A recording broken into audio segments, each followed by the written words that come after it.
کرتا ہے، صدقہ گالی نکالتا ہے تو واجب القتل، اس کو کوئی معافی نہیں ہے. یہ قانون صدیقی نہیں ہے، یہ قانون سرکار عالم صلی اللہ علیہ وسلم ہے کہ جو آپ کی نبوت پہ حملہ کرتا ہے، آپ کو گالی نکالتا ہے، وہ واجب القتل.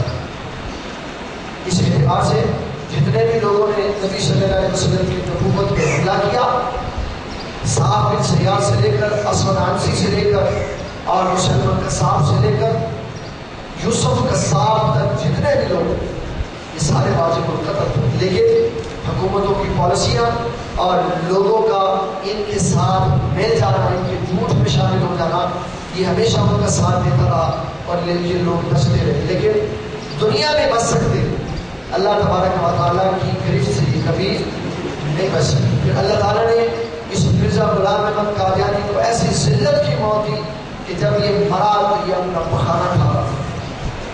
اور یہ یاد رکھیں، یہ میں آپ کو قانون و ضابطے کی بات بتانے لگا.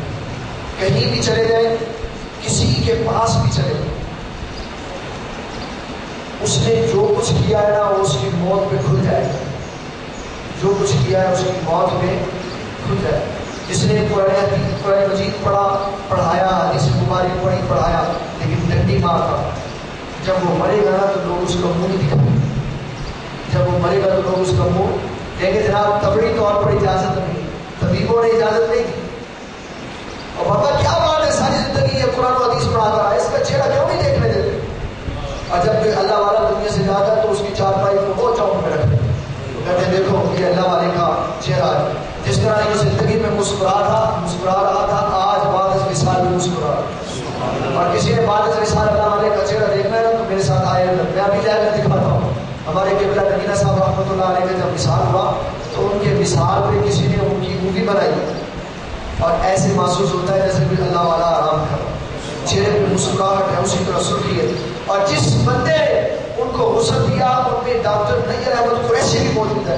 وہ کہتے ہیں سخت سردی میں 26 جون کو 26 جماعت الاخرى کو ان کا 1989 میں وصال ہوا، 1989 میں ان کا وصال ہوا اور سخت سردی کے دن تھے اور اوپر سے اوس پڑ رہی تھی اور وہ طبی طور پر ڈاکٹر ہیں کہتے ہیں 6 گھنٹے کے بعد انسان کا جسم برف کی طرح سخت ہو جاتا ہے، لیکن 26 گھنٹے کے بعد جب آپ کو غسل کیا تو آپ کا جسم روئی کی طرح نرم تھا.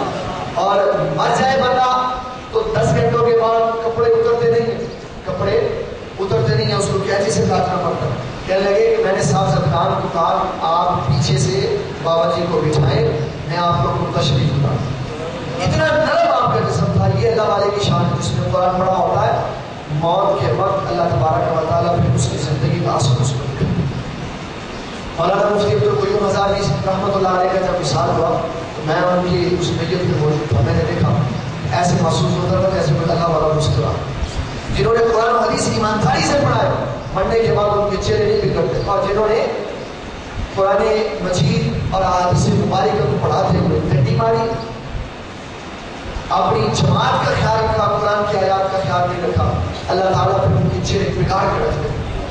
پھر طبیب کہتے ہیں کہ طبی طور پر جائز ہوا تو قرآن پڑھانے والے بندے کے جسم سے ہوا ہے تو اس نے کیا قرآن پڑھا.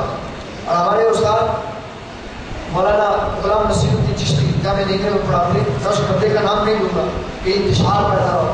کہتے ہیں ایک میں بڑے قرآن پڑھانے والے کی قبر کی زیارت کے لیے بھی گیا کہ اس نے ساری زندگی قرآن مجید پڑھایا اور یہ محدث کہلاتا ہے، جا کے دیکھو تو صحیح اس کی قبر پہ کیا.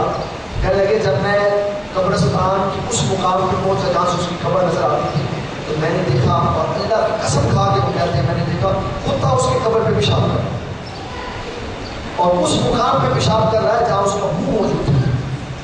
اللہ والا اور ایسا سرکار دو عالم صلی اللہ علیہ وسلم ارشاد فرماتے ہیں کہ کتے کو یہ اجازت نہیں ہے کہ کسی ایمان والے کے خون میں منہ مارے. کتا مارتا ہی خون اس کے منہ میں ہے، اس کے خون میں منہ مارتا ہے یا اس کے منہ میں پیشاب کرتا ہے یا اس کی قبر پر پیشاب کرتا ہے جس کا ایمان ضائع ہو جائے. تو یہ ختم نبوت کا مسئلہ بڑا شدید مسئلہ ہے. ہمیں اپنے ایمان اور عقیدے کو بچا کے رکھنا. جان جاتی ہے تو چلی جائے، جان جاتی ہے تو چلی جائے. ہمیں نبی صلی اللہ علیہ وسلم کے بارے میں یہی عقیدہ رکھنا ہے کہ آپ کے بعد نہ کوئی نبی آیا ہے نہ کوئی نبی آئے گا. جتنے دعویٰ کرنے والے سب جھوٹے ہیں، کذاب ہیں، سب دجال ہیں. ان میں سے کوئی بھی لائی کے ابتدا نہیں ہے. نبی صلی اللہ علیہ وسلم نے نبوت کا دروازہ بند کر دیا ہے. اب کوئی اگر حملہ کرتا ہے تو وہ واجب القتل انسان ہے, اس کو جہاں وہ ملے اس کو قتل کر دینا چاہیے. یہی اسلام کا قانون ہے, یہی دین کا قانون ہے. اور اس کی مثال حضرت سیدنا عبداللہ ابن عباس رضی اللہ عنہ کے عمل سے ملتی ہے کہ آپ ایک جگہ گئے مدینہ شریف سے نکل کر, تو ایک بندہ وہاں آپ نے دیکھا, بغیر کسی بات کے آپ نے اس بندے کو قتل کر دیا. صحابہ پوچھنے لگے عبداللہ ابن مسعود یہ کیا ہوا؟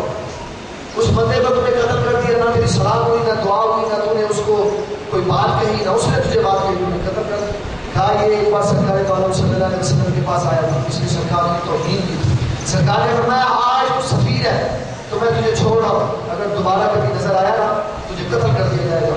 عبداللہ ابن مسعود فرماتے ہیں میں نے اس کی شکل یاد رکھی, آج یہ مجھے نظر آیا تو میں اس کے ساتھ پڑھتا ہوں. یہ ایمان. حضرت سیدنا عمر بن خطاب رضی اللہ عنہ کے پاس بحرین کا ایک کیس پیش کیا تھا. مستطرف کتاب میں یہ واقعہ لکھا ہوا ہے. بحرین کا ایک کیس پیش کیا گیا. کیس یہ تھا کہ ایک بچے نے ایک پادری کو ہاتھی مار کے مار دیا. حضرت سیدنا عمر بن خطاب کا خط لکھا گیا, آپ نے فرمایا جس کا مسئلہ ہے وہ مارے. تو بحرین سے پادریوں کا ایک گروہ گیا اور اس کے ساتھ اس بچے کو لے کر گیا کہ اس کی شکایت عمر بن خطاب سے کرنی ہے کہ عمر بن خطاب تو بڑا دعویٰ کرتا ہے میری بڑی حکومت ہے, یہاں تو کوئی جانور کسی جانور پر ظلم نہیں کرتا, تو ہم پہ تو ظلم ہوا. حضرت سیدنا عمر بن خطاب رضی اللہ عنہ نے ان کا معاملہ سنا تو وہ کہنے لگے کہ اس نے ہمارے پادری کو مارا. عمر بن خطاب رضی اللہ عنہ نے اس بچے سے پوچھا تم نے اس کو کیوں مارا؟ کہنے لگا ہم ہاکی کھیل رہے تھے تو گیند اور اس کے اندر چلی گئی چرچ کے اندر, تو میں اسے لینے کے لیے گیند گیا تو میں نے اس کو کہا گیند دے دی. کہنے لگا نہیں دے. میں نے اس کو سرکار دو عالم صلی اللہ علیہ وسلم کا واسطہ دے کر گیند مانگا, اس نے حضور صلی اللہ علیہ وسلم کو گالی نکالی. میں نے وہی آنکھیں مار کے اس کو مار دیا. عمر بن خطاب نے دونوں ہاتھ بلند کیے. آپ نے فرمایا الان اصل اسلام, فرمایا آج اسلام غالب ہو گیا. اور پھر جو بات آپ نے ارشاد فرمائی وہ قابل غور ہے. آپ نے فرمایا اگر مجھے کوئی آج سونے چاندی ہیرے جواہرات سے بھرے ہوئے بکسے بھی بیچتا اور کہتا میں نے فلاں ملک فتح کر لیا تو مجھے اتنی خوشی نہ ہوگی جتنی اس بچے کے کام میں خوشی کہ جو رسول اللہ کی گستاخی کرتا ہے اس کو زندہ رہنے کرتا ہے. یہ ایمان جب تک ہمارے اندر یہ ایمان پیدا نہیں ہوگا اس وقت تک ہم صحیح مسلمان نہیں. ایمان کا جذبہ ایسے ہی ہونا چاہیے جیسے صحابہ کا. اللہ تعالیٰ کی بارگاہ کی دعا ہے کہ وہ ہمیں ہمیشہ نبی صلی اللہ علیہ وسلم کی تعلیمات پہ عمل کرنے اور آپ کی نبوت کی حفاظت کرنے کی توفیق عطا فرمائے. آخر دعوانا الحمدللہ.